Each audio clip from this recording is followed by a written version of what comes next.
શિવ મંગળા ખાતા ખાતા આવી જાય ગેળા પર ધવલાંગા જાશું થઈ ગયું. આપણે સવારમાં 7 વાગે પહોંચી જાય ગેળા આવી જાય મંદિરમાં દર્શન કરવા માટે. આ કોઈ નવી ટ્રીક આવી સેદુ ચડાવવાની. આપણે શું પાપ કર્યા? આપણે નવી ટ્રીક થી સેદુ ચડાવવાના છે. આવી જાય બજરંગ બલીના દર્શન કરવા. હે બજરંગ બલી, સૌનું હારું કરજો પણ શરૂઆત મારાથી કરજો. ઘર ભેગું થાને ભાઈ.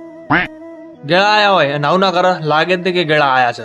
તમે રહી જતા હતા ટ્રિપલ ને અંધેર ઉછળ આવી ગયો ફટોફટ પાછળથી કરવા. તમે રહી જતા લ્યો તમે પૂરું કરો પણ ના વધી કહેતા છે અમે જેડા નતા આયા. આ બાજુ ફોટોની બાકાચીકી કરતા હતા. બાકાચીકી કરતા કરતા આવી જાય ફટોફટ ગોટા ખાવા. માપે ખાજુ નાખે વાસમાં લોટા ભરવા. આ બાજુ મારા બે ભાઈ બધું મસ્તી કરતા પણ ધવલ ને શું એક કહાવત છે ને શેર માથે સવા શેરો છે પણ આ તો ઊંધું થઈ ગયું. ગરીબ માથે પણ ગરીબ છે. આ ગરીબ ને પૈસા આલતી હતી.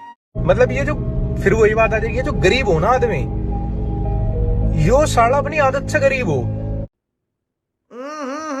राजा जी अपनी शक्तियों का पूरा इस्तेमाल कर रहे हो. એટલા તો આપણે રામ પ્યારાજી નામ પહેરીને બેસી નીકળીએ આપણે ઘર તરફ રવાના. તો વિડીયો ગમે તો લાઈક ફોલો શેર કરી નાખજો. આપણે મળીએ બીજા બ્લોગમાં.